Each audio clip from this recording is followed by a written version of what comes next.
out in the southwest. Anybody seen the Baha'i House of Worship north of Chicago? No? This is on the lake shore right north of Chicago. Beautiful house of worship, beautiful garden. Ernie used to be the gardener in Wilmette. He was offered an opportunity to move from Wilmette to Haifa, Israel, and to work on the Baha'i properties in Israel. These are the Baha'i properties on the side of Mount Carmel in Israel.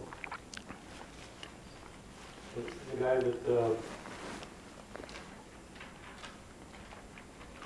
this is what Mount Carmel looked like about 1900, and this is what it looks like today. And due in large part to this man here. He Ernie built the gardens on Mount Carmel. There's a quote in Isaiah. Says, the wilderness and the solitary place shall be glad for them, and the desert shall rejoice and blossom as the rose. It shall blossom abundantly. The excellency of Carmel and Sharon, they shall see the glory of the Lord. So it says that the desert will bloom. Please welcome Ernie Lopez. He's the one that made the garden bloom. Made the desert bloom.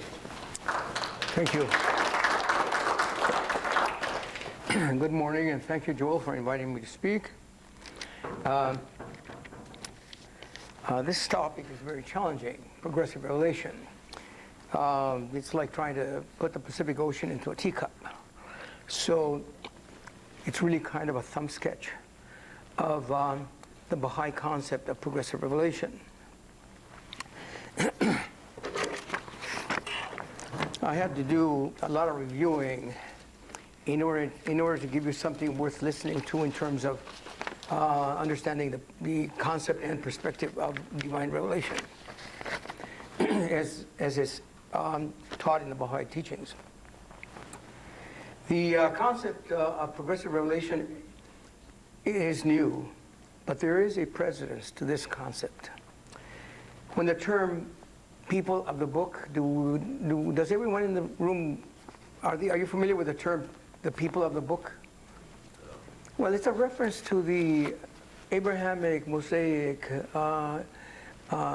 Christian revelations following one after the other. It was a progression from the time of Abraham, Moses, Jesus, and then Muhammad.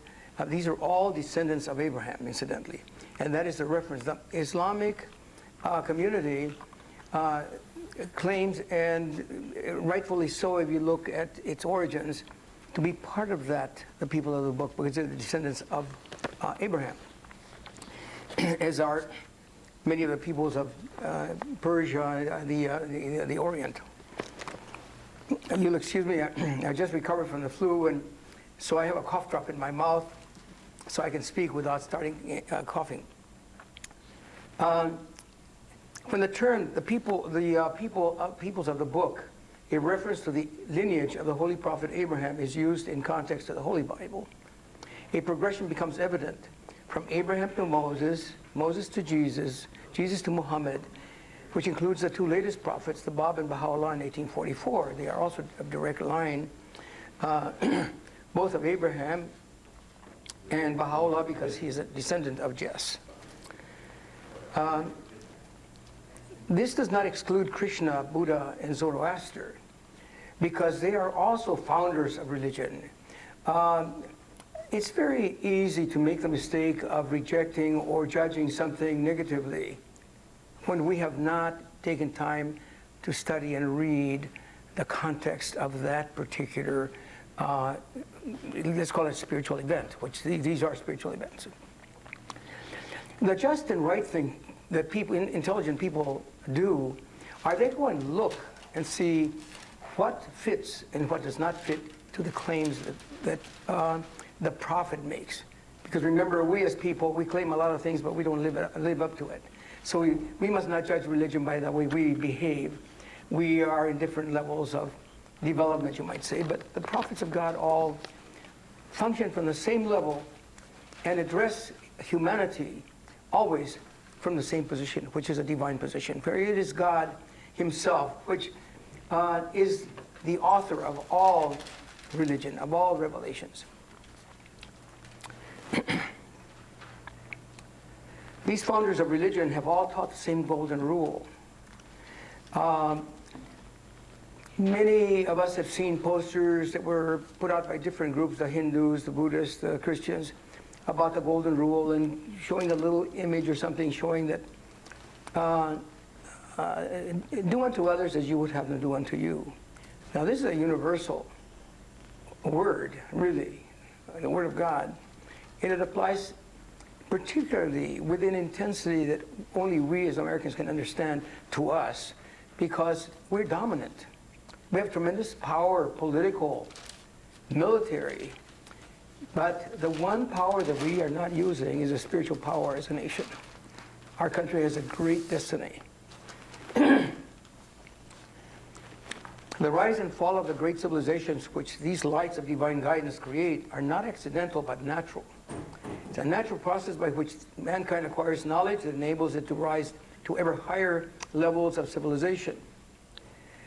All the former types of governments have served a useful purpose.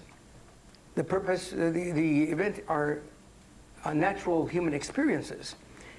Figure out how to arrange things so that we can live in peace and harmony with each other. And of course, as soon as we have power, then the problems begin, because then we want to force everybody else to conform. And when I say we, I mean we, the human beings, whether we're Hindus or Muslims or Christians or Jews or whatever, we are empowered.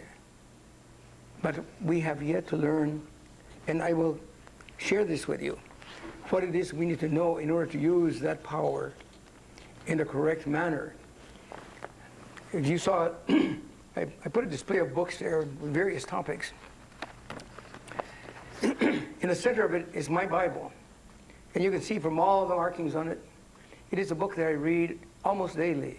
I would read it daily, except that when I get into reading it, I leave my stuff undone because I get caught up in the book. It is, to me, not only absolutely holy, but it's inerrant. And I would dare say that there are people sitting in this audience that would say, this guy's nuts. There's a lot of contradictions and mistakes. These are not errors and mistakes. The interpretations are the errors and the mistakes. Because you can take almost any topic and view it from different points of view and come to different understandings, which means that you have a broader understanding of what it's talking about. When we become one-sided, you know, my dad's bigger than your dad mentality, we not only create a lot of problems, but we block ourselves. We throw ourselves into a box. Those of us who love Jesus Christ, who know his station, who know his purpose, do not want to use him to block other people from approaching it. But inadvertently we do that. The Muslims have not done this with the Prophet Muhammad, whom I believe sincerely that he is the prophet of God. I read the Holy Quran. I also see what the Muslims are doing.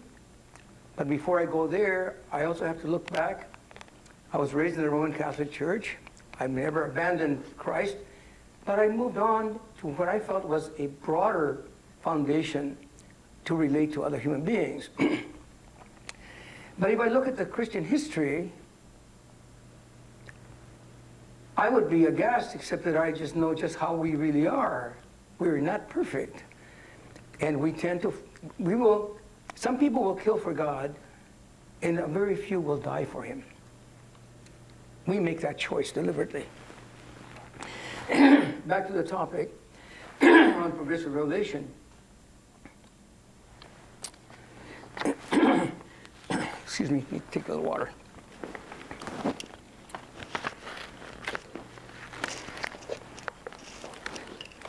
When you're young as I am, I'm in my 84th year.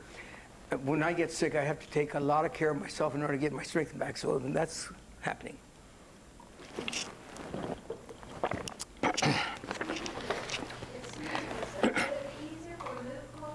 I'm sorry? Would it be easier if we move closer, or are we all? Well, no, because the microphone actually you'll hear me, and I don't have to raise my voice or speak so loudly.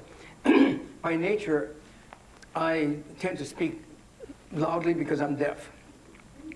But my problem is just that I'm just recovering from this, and there's a little bit of a thing hanging there. Civilization continuously evolved greater concept of unity and purpose. We have a very good and beautiful example in our country. A group of people came to different parts of the East Coast, set up towns and created cities and created colonies, created governments. But somebody, somewhere, I always say this divine inspiration, said, there's strength in numbers. Why don't we unite? Why don't we get it all together? 13 little states wouldn't be nothing if any other power came. But we created a nation that is the envy of the entire world community, not just because of its size and its beauty, but because we developed forms of government that had never existed, democratic forms of government. These are divine bounties. For those that don't believe in God, nothing is a divine bounty. Everything is just by accident or, you know, we're not going to go there. That's a pitfall. But we are very blessed to be the originators of a system of government that is being not only set in place around the world gradually. Some nations do not want to give that much freedom to the people, and many of the people are not really ready to take on the responsibility for helping to govern their nations. But neither were we ready. I see about half of the audience are women, and it took almost 175 years for you to get the right to vote. There was nothing wrong with a female's brain. There was something wrong with our brain, the men. We were not willing to look at things from the standpoint of reality. This all speaks to this process of development, of unfolding a system for the future.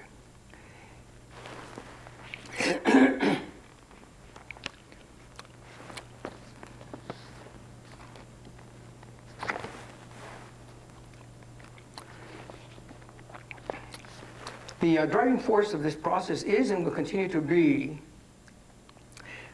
the descent, of the Holy Spirit in the form of God's messengers.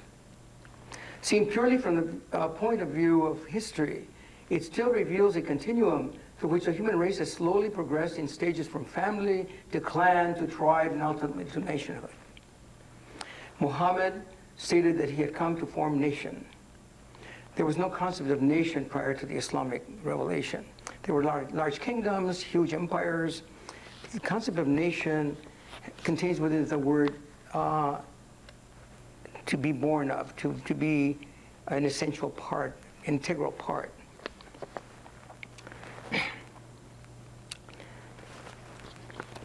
However, it only makes true sense when understood as a divinely ordained progression that leads to spiritual maturity.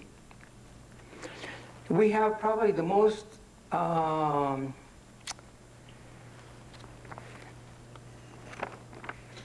highly developed form of democratic government on the planet.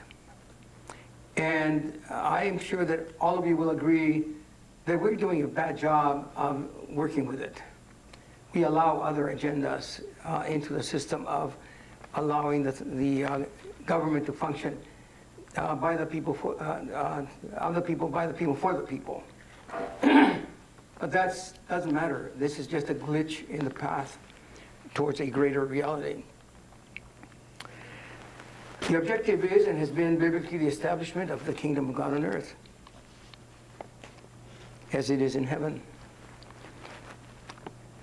As I stand here speaking about these things, I'm very aware that if there was a large audience of people that just came in, there would be a lot of descending thoughts among the people saying, this guy is nuts. He's another Bible thumper. He is this, he is that. There would be judgments made because we don't understand the concept. If we were to take just a logical projection of what we could do with the concept of democracy, of service that derives its force from loyalty to your country, your nation, your people, we see how rapidly we can unfold conditions and situations that are beneficial to everyone alike. Well, we're not that mature yet, but we're on our way. The human race is, in the same sense as a newborn infant, has progressed from stage to stage of growth until it attained the maturity to fulfill its purpose in the world of God. Man collectively cannot fulfill his purpose until he attains spiritual maturity. I would dare say that there's no one in this room that thinks that I'm going to evolve or you're going to evolve, maybe what, another head, more arms. We've reached the stage of perfection as created creatures. So let's move on to the important part of our reality, our spiritual reality. Have we done likewise? Have we really developed the ability to set aside our own agenda, set aside our own interests, and look at what is best for those around us? The golden rule again. So this progression that Baha'u'llah has brought, this concept of progressive revelation, is to give us an understanding so that we can understand the world we live in and how it can function better. Now we have tried religious war now. Does anyone here, do we have a historian here that can tell me for how many centuries we have been fighting religious wars? No historians? Okay, I've got my history book. It's called the Holy Bible. From the moment somebody rose up and stood up and looked to the heavens and felt the Spirit of God moving within himself, he began to discover himself, and then he began to look about. And he had opinions. Adam had an opinion. It was different from God's opinion, but he had an opinion. So that's how old the fight is. Now, we all hear the statement, well, we're going to fight this fight. Well, how's it working for you? Well, it's not working very well. Why do you keep doing the same thing then? Because we are not learning from our mistakes. If the commandment from God, when these leaders of religion approached the Lord and said to him, Rabbi, what is the greatest commandment? It's not that they didn't know it. They wanted to find some way in which to justify the rejection. They wanted to trick him. Trying to trick God is like trying to put the Pacific Ocean in a teacup. It's not going to happen. So it happens that very calmly, very beautifully, he restates for them the great commandment. To love God, etc., etc. And the second part is like unto it, to love your neighbor, to love each other. If we cannot put that into practice, we cannot achieve a state of world unity. Not unity politically, financially, economically. We have more unity in those areas than we have in the area of human relations. We deliberately, as a government, foment tremendous feelings of anxiety and anger and prejudice. But we're not alone. All the other governments do exactly the same thing. They spy on each other. They steal from each other. They attack each other. Why don't we make a choice? We are all of an older generation, and by the grace of God, we have a little more wisdom because we've had a few knocks and bumps and burns and scratches. So we've learned a little bit. but we can be mentors to other generations. We can speak among other people. We must be peacemakers. So if we're going to really come to terms with the problem is that we don't know our own holy book. We allow the teachings of men to set aside the law of God. I just spoke a mouthful. I hear it quoted by Christian, Muslim, and Jew, but we don't practice it, which is to love each other. You don't have to like somebody, but you can still love that person because God ordains it, He commands it. And when you do that, you don't fight with him about his religious views or differences, but you look for points of unity. And in doing that, it stretches your mind, it expands your spiritual capacity, and you are able to teach that which you believe to be spiritual truth in a very effective, very loving manner. Wherever there's coercion, there is no light of the Spirit present. I've learned that. I'm in my 84th year. I have never seen an example where coercion ever did anything except harden the hearts and distance the people from each other. You and I cannot go and march down the street and tell the government how to run things. We are fortunate that we have the vote, but I don't know that it means very much anymore, because we're not guided by that which is given to us as the bedrock of our nation, which is the belief in Christ, the belief in the spiritual realities of life. And we have this guidebook. We have, I take my book wherever I go. I am a Baha'i. I believe in Baha'u'llah. I read the Baha'i books. I also read a lot of other books by scientists that say there is no God. Some say, well, I don't know that there's a God or there's no God. We can't prove that. I'm open to read anything that's going to enlighten me, illuminate my mind, and give me an understanding. If we are willing to do that, then we are instruments of God's purpose. Then we will become makers of, I should say, an influence in our community. Because instead of seeking to be understood, as St. Francis said, let me understand my fellow man. And you can't do that by cutting him off. Didn't come here to preach, but I had to put that in there because it's consistent with what we're talking about, progressive revelation.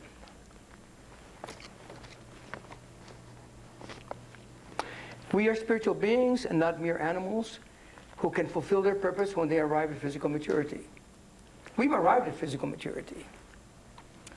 But we need now to take that which is God's, which is the spirit, the energy, the passion that is born of love for Him, whether through His Son or any of the other prophets of God, and put it into the works. This is the energy that can drive forward the world peace that we all desire, and we kind of hang that on the same hook that we hang everything else that we believe in. We don't have enough belief to get up and fight for it. Make sacrifices for that for which you believe. Like I said, most men will kill for God, but there are not very many who will die for Him. The great spiritual teaching of Baha'u'llah for the sages that to reveal that man has been created to carry forward an ever-advancing civilization. The world is not going to come to an end on May the 5th of year, whatever it was. We've had more predictions on the end of the world. And it robs us of the ability to function and to produce and to serve. If I'm sitting on my, waiting for the world to end, I'm not going to be of much use. You better just squash me like you would a cockroach, because I'm not any higher than that cockroach. I want my mind to be an instrument for God's purpose. I'm just an ignorant man, flawed and sinful as everyone else in this audience, because only God is absolute perfection. But within the context of my ability to make decisions, I try to make the best decisions so I will be more on the plus rather than on the minus in terms of my conduct. And that's where we can all meet and embrace each other and say, you know, I don't know much about you, but I know a lot about myself, and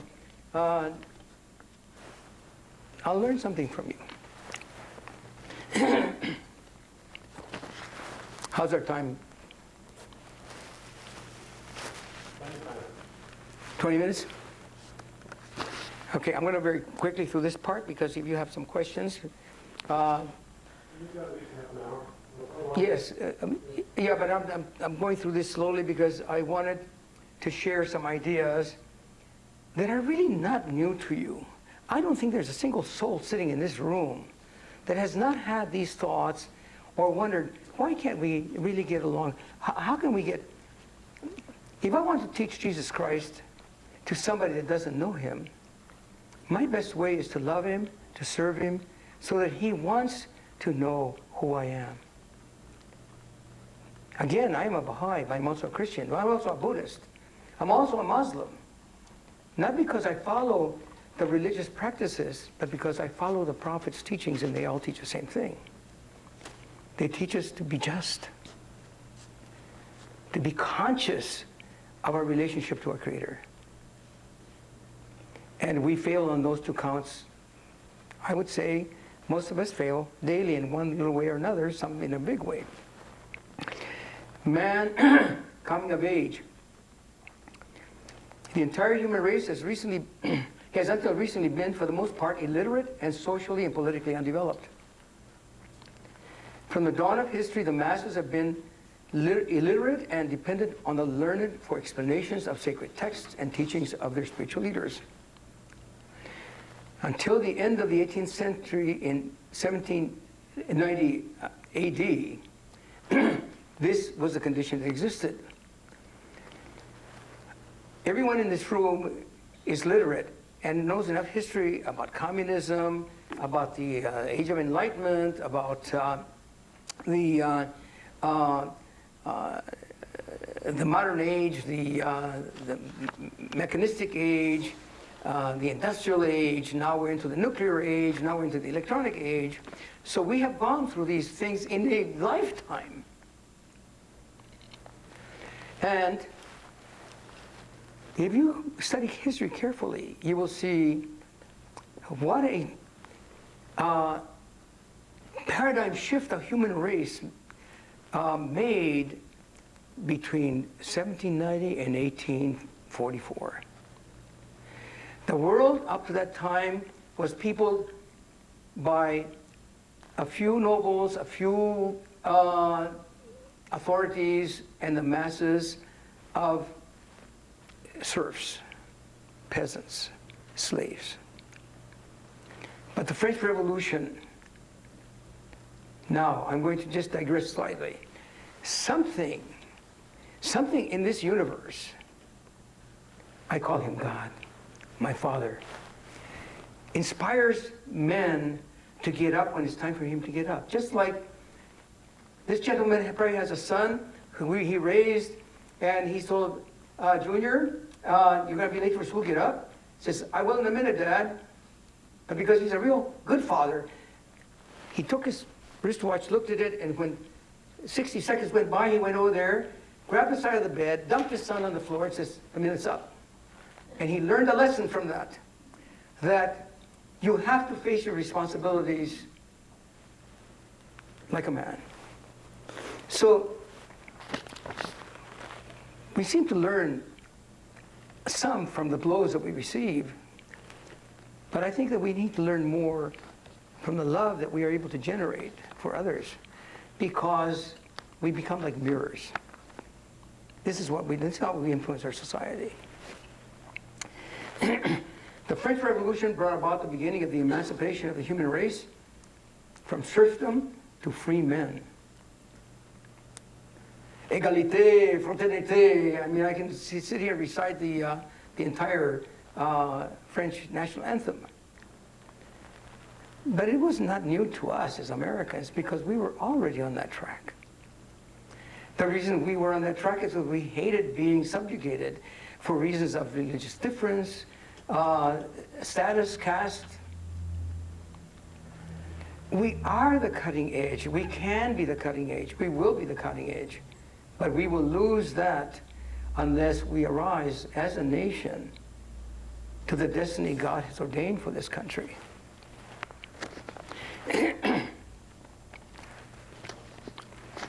It took the Russian Revolution for all the peoples of the world to strike off the chains of slavery and oppression. The last 200, and don't get confused with it, I'm giving credit to the communists. The communists didn't do that. God, this is God's work. He uses some people as hammers and he uses others as anvils. And that's how he forms his creation. And he's not done with us. The last 250 years have been the stage of adolescence for humanity. How do we know that? Because we went on a rampage. The European, the Western world were leaders intellectually, leaders morally, question mark, leaders politically, and we overran the whole world and we began to make empire. We were like the kid in the toy store that's throwing stuff on the floor and the mother's saying, Junior, stop that, and we are tearing the place apart. That's what we, the Westerners did. We did tremendous injustice. But we only can see that with our human eyes, because if we look through the eyes of God, those mistakes that we were making as adolescent, rebellious children were at the same time instrumental in breaking down barriers, mixing people together, bringing Western culture to very unpolished societies, very primitive societies. And within less than 100 years, we can take children from the Aborigines who had lived according to spiritual traditions, and they have beautiful traditions. Those that don't know their culture may put it down. I would venture that you could not live with them very long without realizing how great is their sensitivity to the world they live in and to the Spirit of God. They're great people. But in relationship to political know-how, business acuity, and ability to raise billions of dollars, they're ants. That's our attitude. But they're not. They're some of God's most noble creatures. The Native Americans, of which I am from Mexican, Spanish, and Pima Indian from Arizona. My background is Pima. I was raised by my grandparents. Part of the time I lived on the Yaqui Reservation there. My family's married into Maricopa Indians and other, but basically our culture is Native American. So I have a different perspective as an American because I carry with me, I put the book in Deloria, God is Red. When we look at something, we make a lot of assumptions. To people that know something about AIM and the battle of the Native Americans, they think it means that God was communist. The red there refers to the Native Americans, which are referred to as Redskins.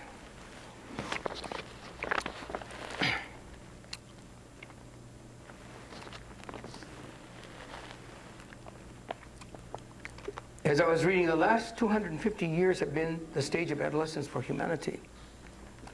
Whether we like it or not, whether we are aware of it or not, as leaders of culture, leaders of political science, leaders of science in general, we are dragging behind us almost the entire world. And we've just almost come to the end of that purpose, because now the world has become one community. And either we find the answers to the question, where do we go from here? Or we will suffer incredible, incredible disasters, incredible wars. Even the planet itself reacts to our negativity. This is not a topic I'm going to enter, but sometime I would like to give a lecture on Native American religion. And I can connect it directly to the teachings from Baha'u'llah concerning that the planet is a living, sensitive entity that reacts to how we treat it. And some of it is very obvious because we pollute the ocean, we pollute the rivers, we pollute the lakes, we pollute the air. It cannot be possibly escape an intelligent person's mind that this pollution, this degradation, this desecration is not going to have a spiritual impact on the human race. It has had it, it is having it, and it will continue to have it until we grow up and take our place along every other human being who knows and loves his Creator. Whether he learned it through Buddha. I hear people say to me, wow, the Buddhists don't believe in God because they don't have any mention of God in their books. Then please someone, because I'm not very bright, tell me something. When I see a Buddhist going like this and lighting a joss stick and offering this, who's he praying to, the wind?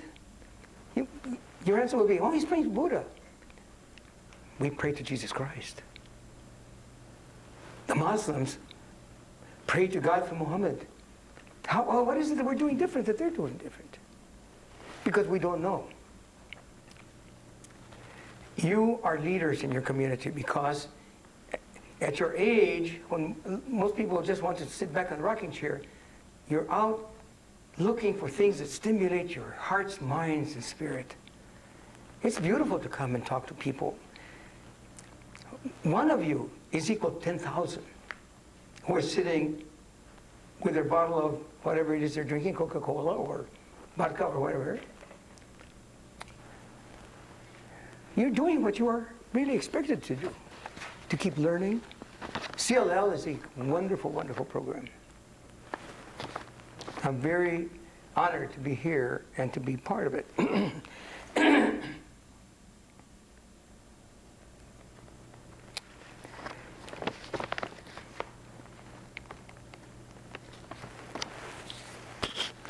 21st century man, by virtue of the will of God and through his divine bounty, is able to see with his own eyes and not through the eyes of others, and know of his own knowledge and not through the knowledge of his neighbor. It is time for us to stop following the ideas of men and follow what God has given us in such clear, in some cases explicit, and in other cases allegorical or metaphorical ways, a means for understanding the world we live in and who we really are. We have tremendous power with human beings. How many of you got to see the documentary on Stephen Hawkins? I think some of you may not even have seen it, but he was talking, you saw it. He was talking about the fact that, and he did, finally, mathematically, was able to prove that the Big Bang Theory was really the correct event that took place. I mean, he's several thousands of years behind time, because already in that Holy Bible that I read, Genesis, someone way back then was inspired by his Creator to state that reality, even though we could not begin to understand it. At the end of his documentary, he says, now I can let everybody know there is no God. Now look at this. It's not a paradox and it's not a mystery. How can somebody that cannot explain why he would make a statement that violates a basic scientific law? Nothing comes from nothing. Everything has an origin. If there was a Big Bang Theory, there is somebody who set it off. And I love knowing science because it does not disprove religion. It helps religion divest itself of so many superstitions, so many traditions that have been brought back. Our Lord Jesus Christ chastised the people and the clergy because for the sake of religion, for the sake of tradition, for the sake of tradition. But we're doing exactly the same thing right here in this country, in this moment. We need to have the capacity with open minds and hearts. It takes purity of heart, incidentally, otherwise There is such a thing as a Holy Spirit. There is something that speaks to us. But it will not speak to us when the cup is so full. Empty it so we can receive that knowledge.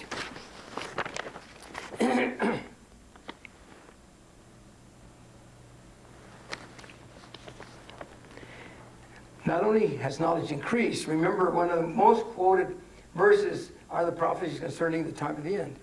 Knowledge will increase, it says, I think it was Isaiah. I have a tremendous memory, but at the moment, because of the cold and what have you, I'm a little foggy, but I'd like to quote directly from statements in the Holy Bible that give us biblical and historical context for the statements. These chariots will be jostling each other with their dazzling with their bright lights. I mean, it describes future things in a way that can only be explained by there is a divine mind and we're part of it. Not only has knowledge increased, it has broken all barriers. I would venture to say, without being pompous and self-glorifying, that 200 years back, if anybody had said, you know, we're going to begin to learn so rapidly that they can't even put writing because it's obsolete before the book the ink dries.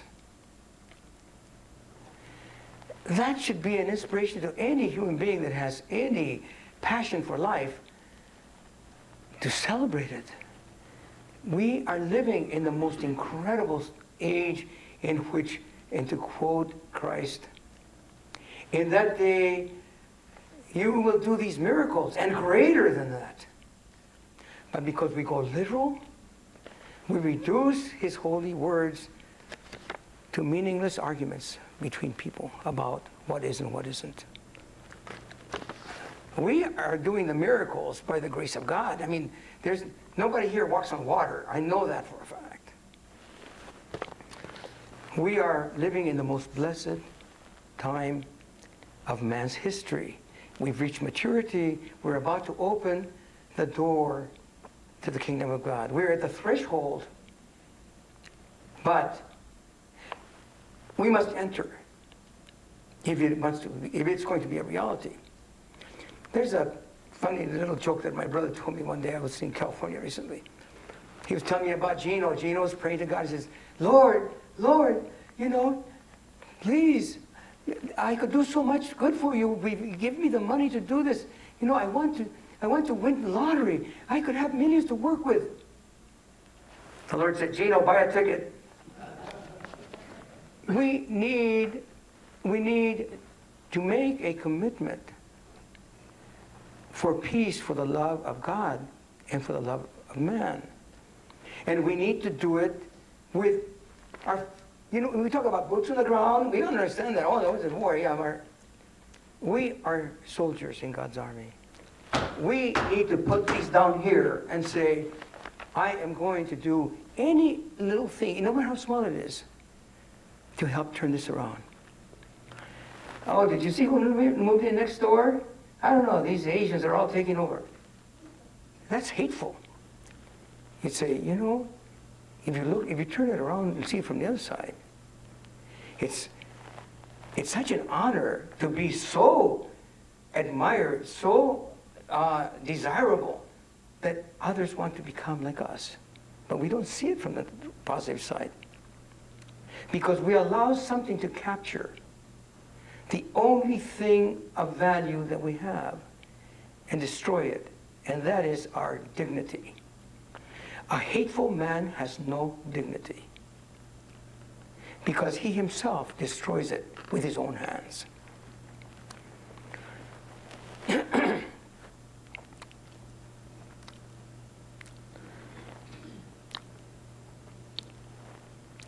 Knowledge of the reality of the physical world has enabled science to make education possible for all people through electronic and printed word. Information is available to any and everyone, and there are no barriers to hold back the emancipation of the human spirit. And that is what's being liberated. Religion is vital to the human spiritual development and purpose. Even more so today. Religion without science is superstition. Science without spiritual compass is rank materiality. No moral compass. Mankind has risen from very primitive social circles until it arrived at a stage of mental and spiritual maturity which opened the doors to the light of reason and understanding. Reason and understanding. The human race has entered the final stage of development which pertains to the life's purpose, attaining the unity of all humanity, of all mankind. The peace and reign of justice that is spoken of in the sacred texts of all the religions is unattainable unless and until the organic unity of the entire human race is attained. The unity is the foundation of the peaceable kingdom. All the prophets of God have spoken about the reign of peace on this earth. If you don't believe me, it's okay. But don't deny it unless you go and read the books. Read the Tripitaka. Read the Dhamma of Buddha. Read the Zendavesta. Read the Bhagavad Gita. Read the Holy Bible. Read the Gospels. That's the way to go. If you want to learn about chemistry, you're going to learn it by taking salt and water and playing some little games. That's not learning chemistry. That's just using part of it. The concept of progressive revelation has been put forth with the hope that the true seekers will be inspired to research the sacred texts of the major religions and see with his or her own eyes the transcendent reality that speaks to the heart and soul of the pure in heart.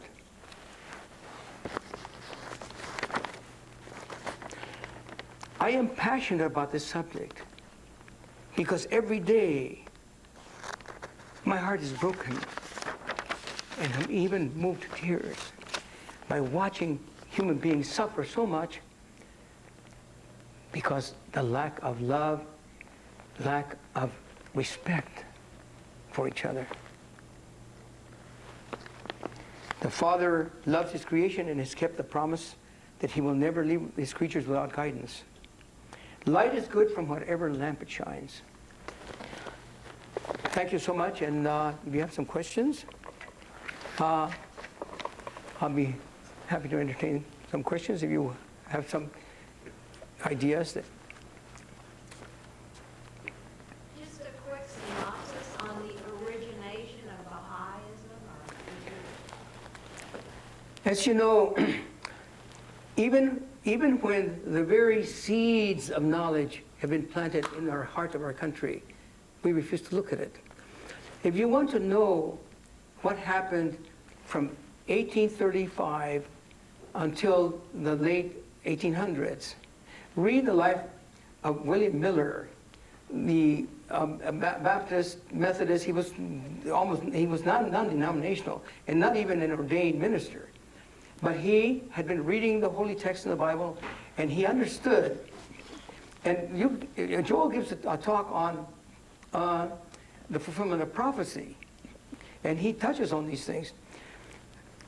The return of Christ is not a physical event.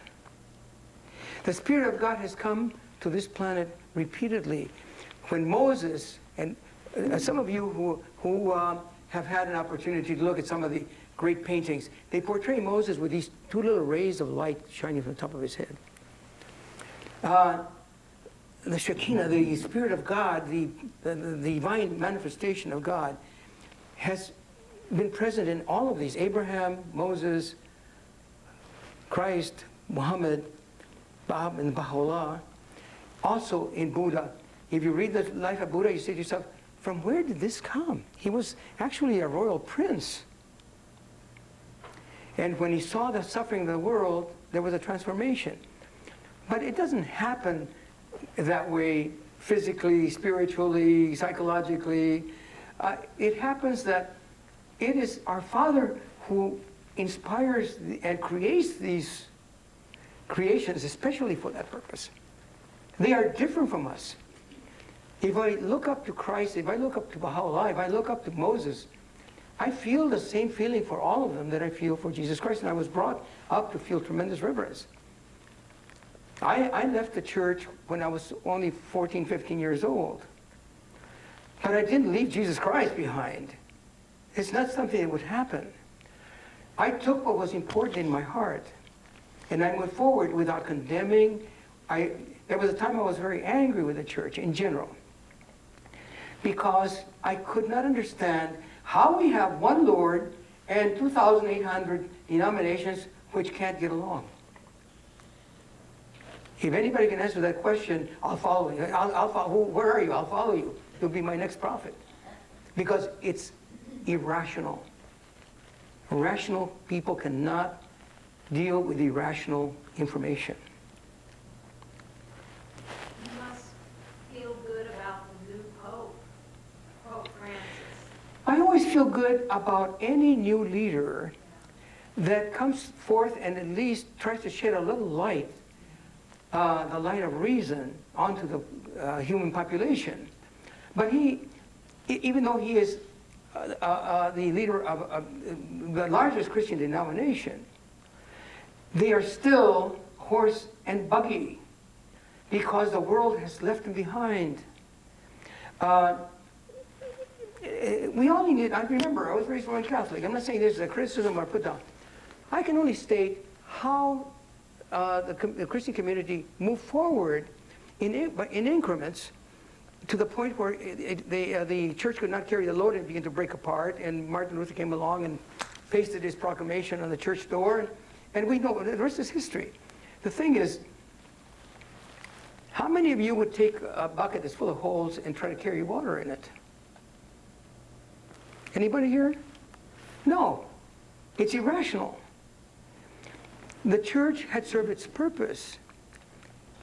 The Christian dispensation went until 632 when Muhammad declared his mission. And even the Bible tells us that his coming would be soon, the second coming. And Muhammad says, I am the return of Christ. I am Jesus. But he's not saying that he's physically Jesus. He's saying the Spirit of God has now come. And with what power did this man who is often maligned, and he is a holy prophet of God, did he create the largest empire, the greatest, the largest religious organization that the world had ever seen? Because by the time we come to the modern age, the church is already in pieces. You cannot repair that. But that doesn't mean that you throw out the baby with bathwater, because the light of Jesus Christ will shine forever. His light will continue to illuminate minds and hearts. And all the more so because Baha'u'llah makes it binding on Baha'is. They cannot be a Baha'i unless they accept Jesus Christ in his station. Why? Because they are the exponents of the reality which is not visible to us, which is not knowable to us, of that supreme reality. Because language requires means of explanation, we give names to things. Yes, ma'am. I'm trying to remember the words that you used. Something to the effect of, when you were talking about the Pope, and she asked the question about the Pope, that the world left the church behind? Is that what you said?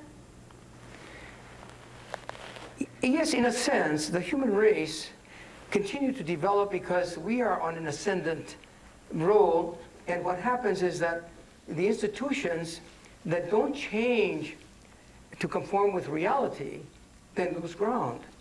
But it is natural and normal for us as human beings to adhere to and attach ourselves to that which is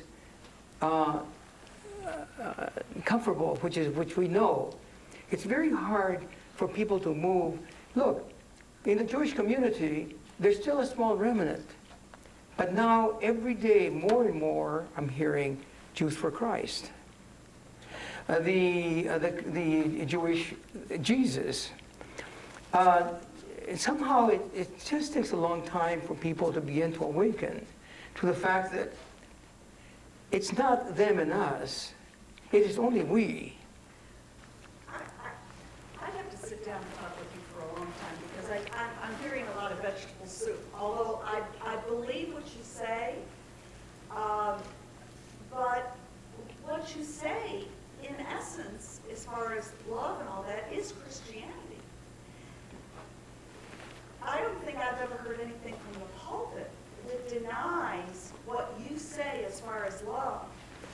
But in order for me to leave Christianity, I could not, first of all, I can't put Jesus equal as a prophet. Because then he'd be a crazy man because we declare him as God. We declare Jesus as God. Okay, with all due respect. So what I'm saying Oh, go ahead. I could be all that you say, but I could not make Jesus equal with all of the other prophets. And as far as leaving, man leaves the church behind, if any church that we belong to believes that they hold truth as far as moral truth, not relative morality, then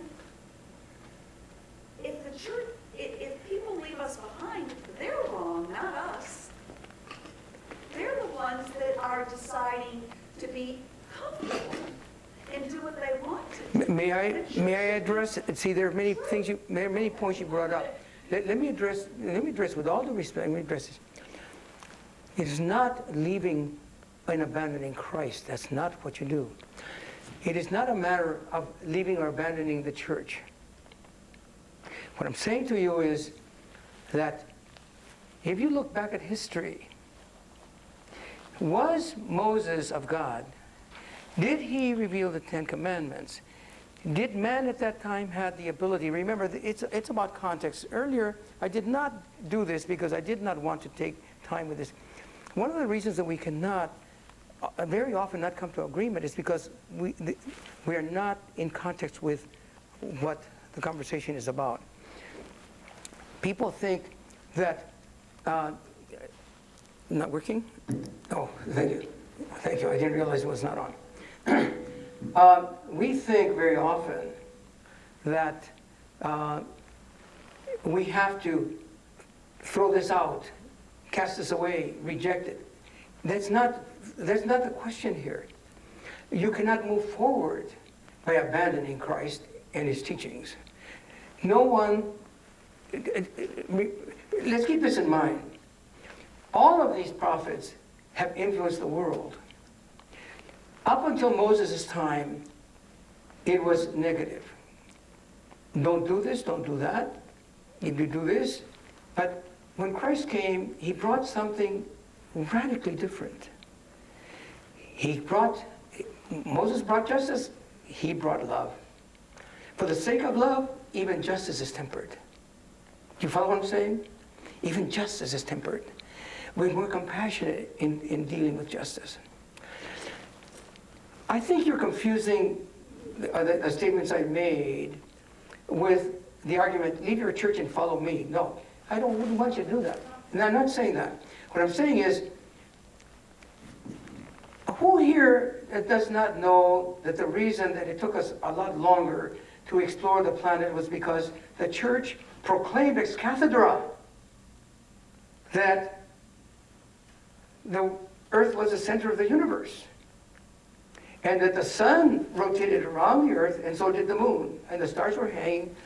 Okay, I'm not here to attack the church. I'm saying they could give us only what they had to give. You cannot teach a 5-year-old the same lessons you're going to teach the 8th grader. The Lord is infinitely more compassionate than we are as human beings. So we have received in accordance with capacity. The capacity can enable us to understand where we are at the time, or we can refuse it and remain back here someplace. In the Council of Nicaea, there was a big discussion. Let's go, this is not a class on hermeneutics. I'm not here to explain prophecies, but I can explain that which is written in that sacred book. I was raised with it. I've never abandoned it. What I'm saying is, we have to move forward. We can't stay in the second grade just because we really love the teacher. Because that teacher was equal to the teacher in the university because they went and got a degree and they could teach chemistry or they could teach kindergarten. That's the difference. It's not one of abandoning or rejecting. But no, what I was saying is that there's constant truth. I'm saying there's constant truth. There's not. But you're 100% right. Okay, but then the other thing that I said was, I do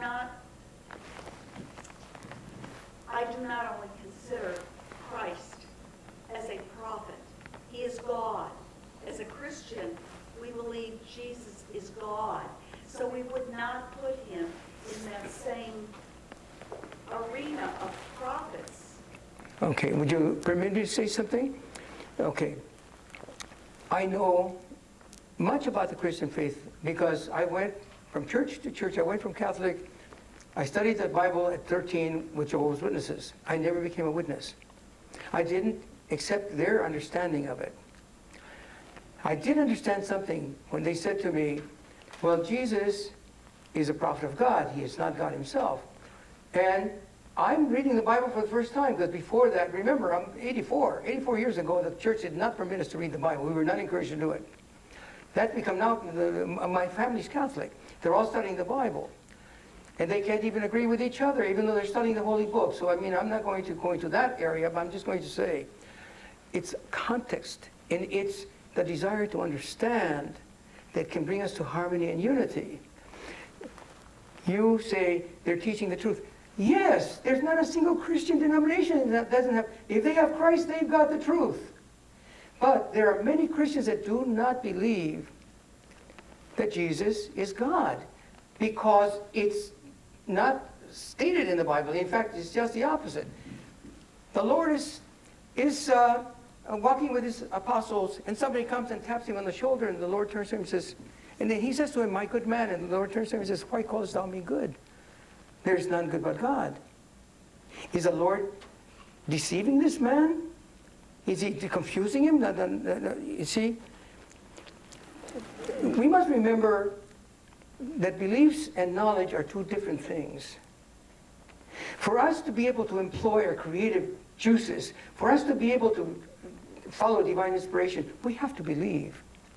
But for us to build a sane, peaceful, passionate society who's more interested in the welfare of every creature, we have to have knowledge and temper our beliefs to the realities. This universe... Say he was God. I'm sorry? If Jesus did say he was God, it's just that... Can you tell me where? Can you tell me what chapter, verse? Well, for instance, when he said to them, the Torah says, but I say. Now, if he was disagreeing with the Torah, that would have been horrible. He would not have been a good man. He could interpret the Torah. Yeah, I'm not. Excuse me. No, it's okay. You see, we cannot have this kind of conversation, not because it's not possible to do it, but because we have to understand the terms that we are using. Okay, we have to understand the terms. The Creator, whom we cannot know directly, we know him through the prophets of God. The people knew about God from the time of Adam and Eve and Abraham. But we cannot know God without their intercession. Because for the same reason you don't plug your toaster onto the 400,000 volt line on that steel post, you can't deal with that kind of power. There has to be some step-down transformer. I mean, religion is just an expression of divine energy being used, being put to use. But you see, these kinds of conversations, it blocks the discussion, because if you believe that Jesus is God, it's okay. I believe Jesus is God because he's God to me. Why? Because, like he said, one of the apostles said to him, well, Lord, show us the Father. And he says, have you been with me all this time and you don't know? Look at me. My Father's within me. I just want to say thank you for coming. I happen to not be very religious, but the reason I mentioned the Pope, the other day I saw him walking among the poor in I guess the outskirts of Rome, and to see someone, so among the people, even though I'm not religious, it brought tears to my eyes. Yes, That's what it touched your heart. That's what I think we should all do, whether we are Christian, whether we're atheist, no matter who it is, that we show the love, because that's what Yes. people say. That's God in our lives. We're loving people, compassion. This is God. We manifest the attributes of God. I have created man. Male and female have I created him. In my image have I created him. That means that we have the attributes of God that we can use. We can be compassionate, forgiving, loving, long-suffering, patient. I mean, it'd take an hour for me to run the whole line, but Pope John the 23rd did that before this other pope did. He was the one that wanted to just dismantle the church and give the money to the poor. No, we have had tremendous spiritual leaders. Dalai Lama is one of them. Mahatma Gandhi was not a religious leader, but he was a great spiritual leader in the sense, yes, because he shared with us the concept of ahimsa, nonviolence. If you use your mind and heart and spirit, there's no conflict that you cannot bring to harmonious end. The easiest and quickest step is to strike back and smash the other guy's face before he, but it only, sir, did you have a question? No, oh. Yeah. You see, we are free. Our Father has given us free will. If you believe that Jesus Christ is God himself, there's nothing wrong with that. That's your belief. If you believe that he was a holy prophet of God, there's nothing wrong with that. If you believe that Muhammad is a prophet of God, there's nothing wrong with it. You won't accept it because the church from the very beginning, we need to know something about each one of these things. The Islamic revelation was subverted almost within the life of the prophet, almost. And it is written in Revelations. If you understand Revelations, you will see the Islamic revelation mentioned there. The woman in pain, about to give birth, flees to the desert for refuge.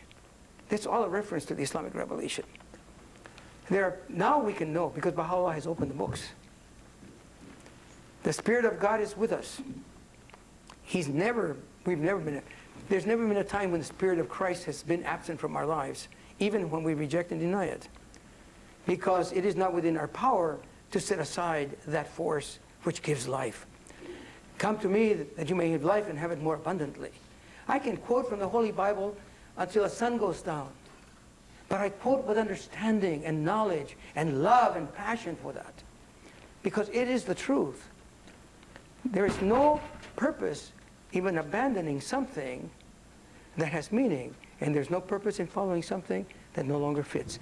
Now, if someone was to get in a boat out to the ocean and went over the side and went to destruction, then I'd say, well, the church was right. Back in the 1300, they said, but in 1492, Columbus sailed the ocean blue, came over here, brought us smallpox and a few other gifts, and decimated our people. And then good Christian people that were driven by ambition set aside the rules and wreak havoc on our people just out of greed. Now, when you can solve that problem, talk to me about your beliefs and your ideas, because first, let's set the record straight that we need to recognize that only God himself is infallible. After Baha'u'llah sent a letter to the Pope, Pope Pius IX, he sent a tablet to all the kings and rulers. After that, those letters from Baha'u'llah to the kings and rulers were sent out, all of the kingdoms began to collapse. And he says in the letters, go to the library, go online and look by Baha'i and look at letters to the kings by Baha'u'llah, and it'll amaze you that he has chastised the kings. And the Lord said when he comes back, he will take the remnants of Israel and establish them for a nation, and no nation shall prevail against them. I will chastise the kings with a rod of iron. And he said to them in very loving terms, turn to me, and your kingdom will not go down. Turn away from me, and you will lose it. Joseph, the Habsburg emperor, the Holy Roman Emperor, Kaiser Wilhelm. Only Queen Victoria responded not directly to Baha'u'llah, but to the ministers, because the ministers asked her what she thought of the letter, and she said, if this is of God, it will stand, and if not, it will do no harm. And Baha'u'llah sent her a second commentary that because of her attitude, because she had freed the slaves, that she would have the longest peaceful reign. And it's the only monarch that survived, because the Spanish monarchy is nothing. The Scandinavian monarchies are just figureheads. Even the queen now, in this modern age, is no longer an absolute ruler, but Victoria was. So, if we look at prophecy with open eyes, it'll just floor you. There's a book there called The Prophecies of Jesus. I offer it to you. Are you friends? Are you close friends? We're so different, but we're... No, I'm saying, are you friends? Yes. Yes. Well, take that book, Prophecies of Jesus. You are a true believer. I love the fact that you love Christ and you'll defend him, because that makes my heart, sets it on fire. Never give up your beliefs unless you know and understand differently, because you have to be true to yourself. If you love him that way, I loved him that way most of my life. I was an altar boy, and I was the very first Mass I was going to serve, and I had an overwhelming experience. As I was walking up the altar behind the priest with a candle in my hand, the presence of Jesus Christ overwhelmed me. I have never lost it. To this day, I have never lost that passion, that love. Your fear is that somebody's going to take your Jesus away from you. They never fear that. It's not going to happen. And I'll share one last thing. This is not a place where we teach religion, but I want to share one thing that is an incredible experience for me. Because he should be really the heart and soul of our faith. He was hanging on the cross, taking his last breath, and he never uttered an angry word. He only asked the Father to forgive us. One man on one side says to him, well, if you're the Son of God, do a miracle, get us down. And the other says, you shut up. Don't talk like that to him, because he is a just man. And he turns to Christ and says, Lord, when you are in your kingdom, remember me. And the Lord says to him, this very day you shall be with me in paradise. That is the Jesus that I know. That is the Jesus that drives this man. And not the stories of popes and preachers and bishops and ministers. And if I quote to you from Baha'u'llah's statement, you'll say, oh, well, that's what Jesus, that's not from Baha'u'llah. Jesus said that. He's chastising the clergy. Why? I'm not going to answer that question. Let somebody else answer that one. But thank you so much. We still have 15 minutes. One of the questions. Yeah. Jim. You know, I think that you and the lady there kind of proved your point. I'm sorry, sir? I think you and the lady here that's a devout Christian kind of proved the point. You say that we do not have powers sometimes of other religions and all. And she was with you until you said that Christ was a prophet, and she looks at him as a God.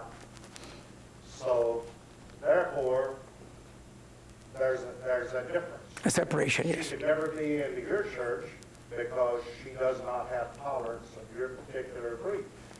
And that's the way a lot of us Christians are. We are locked into our way, so we will sit here and listen to you, or we'll listen to a Hindu, or we'll listen to a Buddhist, but we will reject you because you do not believe the way that we believe. So I think between the two of you, I'm not criticizing either one. No, but I thank you think very much. Your between comment the is two of very, you, very you much, proved the point. yeah, that's very much the We do point. not have tolerance a lot of times for other prophets and other religions. Right. So the point And that is understandable, and it's acceptable. This is what I was trying to say. It wasn't this guy standing on the stage here that gave you free will. It's our Father that gave you free will. So we have the free will to choose in light of our own understanding. What we must not do is try to force, if I try to force my understanding on somebody else, that would be a grievous injury to somebody. I don't think this lady would try to force her way on anybody else. She wouldn't do it. I know she wouldn't do it because she's very pure-hearted. And she has certain beliefs, and she's going to stick by them, which is admirable. But that shows what you were saying, that we're not going to have full tolerance for different religions.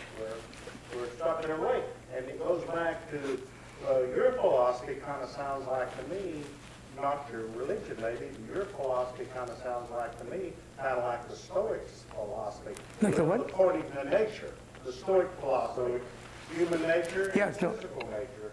And I like that part of it. You see, the road to peace, the path to peace, it's not that we are all going to become alike and become homogeneous, because that would violate the very nature with which God has created us. But that if we can work together peacefully, lovingly, and accept each other's points of view and understanding. There are people that will never understand E equals MC squared. I don't understand it. I can quote Einstein, but the physicists that are in the field, not only do they understand it now because they didn't understand it before, because they have the training, the knowledge, the discipline to see things from a different point of view. When we don't have the capacity to see things from a different point of view, that's okay.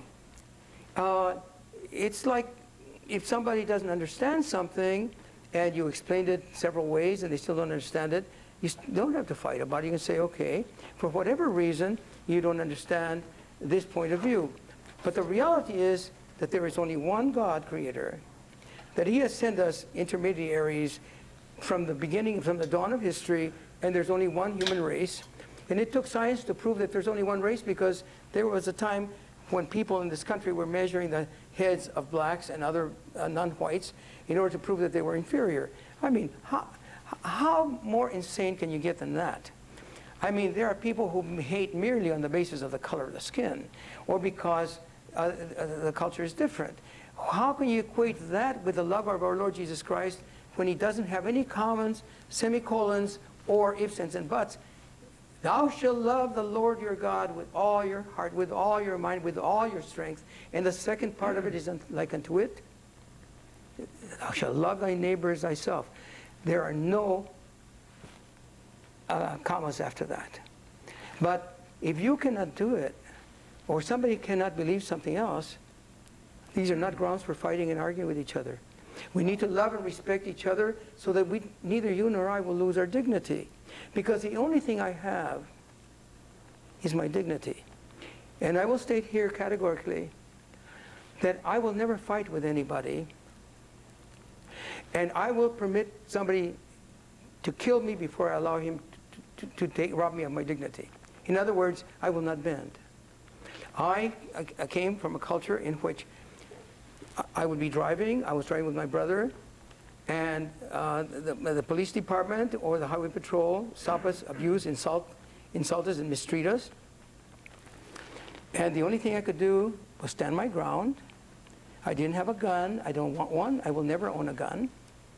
I don't care if the whole world has guns. That's their business. No one died and made me king.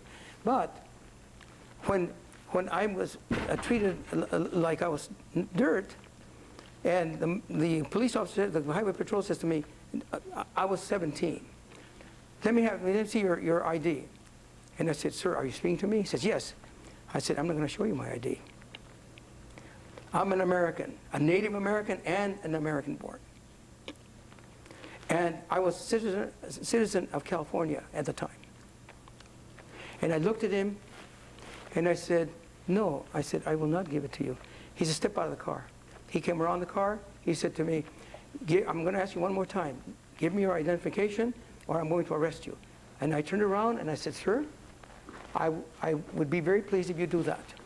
I would love to stand before a magistrate of the courts. I still think they are impartial enough to tell them how you, under the color of authority, are trampling on my rights, denying me my dignity, with no reason. You stopped us not because of any violation, because it's driving while brown. Okay? That's what I've lived with. And I will not allow, I will die for God. I will never kill. I will die for God. And if somebody that's a racist and hateful towards me because I'm an Indian wants to grind me into the ground, he'll have to do that because I will not raise my hand and I will not give him the satisfaction of taking my dignity. Well, sir, I hope you didn't understand what I was saying. No, I understand it very clearly. No, I did, sir. point I did. that, And I agree with you. I understood. We have God-given right to believe what we want. God has given us free will. But you need to take what you believe and put it into the mill and grind it fine to see if it fits with His holy will. And does it bring about harmony or does it bring about hate, confrontation? See, we must never fight and argue about religion. It is an awful sin to do that. Because the very source of peace, harmony, and love is being used to trash each other. And I've seen it done too much in this country. I will not be part of it. I will not deny anybody the right to do it. Let the law take. I mean, if they're breaking the law, let them come and arrest them. But I'm not going to interfere. I will defend your life if 2 or 3 people gang up on you. Even if I lose my life, I will come because it's unjust for me to stand there while you, defenseless, cannot defend yourself against mob. That I would do. Thank you so much. We've got 5 more minutes. Ernie used to live in Israel. How long did you live there? I was there 10 years. 10 years, okay. This is where Ernie lived. Would you tell us about Israel a little bit? This is the mountain of God. The prophecy says that in that day the Lord will come to the mountain of God and that He will build His house there. Could you put the one that has the Universal House of Justice on it? That He will build His house and that the law from God will go to the people. And the people will go up the mountain to the house of God. When Baha'u'llah declared his mission in Tehran, became a follower of the Bab in Iran, he was imprisoned and tortured and exiled to Baghdad, and then exiled to Constantinople, Adrianople, which is the bottom of the European continent, and then sent to the prison of Akka to die there. He was taken as a prisoner from a torture chamber to prison, to city and town, and finally sent there to die because Akka was a very horrible prison and people normally didn't survive it. He was sent there with his wife and his children and with his followers. And he conquered Akka. The plains of Sharon, the city of Akka and the plains of Sharon will see the glory of the Lord, it says. So he came to this mountain and he pointed to a spot on the mountain. He said, here you will establish this shrine for the Bab. And he revealed a tablet called the Tablet of Carmel. It's a beautiful tablet. He's standing on the mountain of God chanting, here's the Christian community. The Templar, the Knights Templar were down in below the mountain, which is this Haifa is down at the sea level. And the mountain at that time was barren, as you saw in the original picture that Joel put up. And he chanted the Tablet of Carmel, and people could hear him. He was chanting in Arabic. He was Persian. He revealed tablets and books in Arabic and in Persian. And he said, this is where it will be built. And then the Universal House of Justice, which is that building, is the world. Baha'i is the only religion that has the administrative and spiritual center of religion on Mount Carmel. The Jews have New York, the Muslims have Mecca, the Christians have Rome, and of course, most Christians are not going to say, well, yes, that's the center, but that is really the center of Christianity. It's the bedrock on which Christianity was raised. So this is the only prophet of God that has established the foundation of his faith on God's holy mountain and revealed it for mankind. And if you look, and you will begin to see this when they have another international convention, you will see people coming from every country in the world dressed in their native, going up that mountain to the shrine on the mountain. The people literally walk all the way up to the top. Now that is a garden that was being created when I was there. Now I'll very briefly, I had formal education, 2 years of high school. Because when I was 15, my father said, I'm not going to pay for your education. I said, but I'm underage. They're going to put me in juvenile. He threw my clothes out, and I picked them up, and I left. I had to work my way up the best I could. Later, when I was older, when I was in my 40s, I took courses at Butler University in Illinois on earth sciences, geology, botany, nomenclature, etc. I went to work there as a head gardener and the architect of this project. And this is something that Joel can tell you is true. I don't even do it with any of my close friends. I don't talk about what I did or why I did it. But I became the landscape architect for that project with no credentials. Now that is a miracle in my life. Thank you very much, sir. Thank you.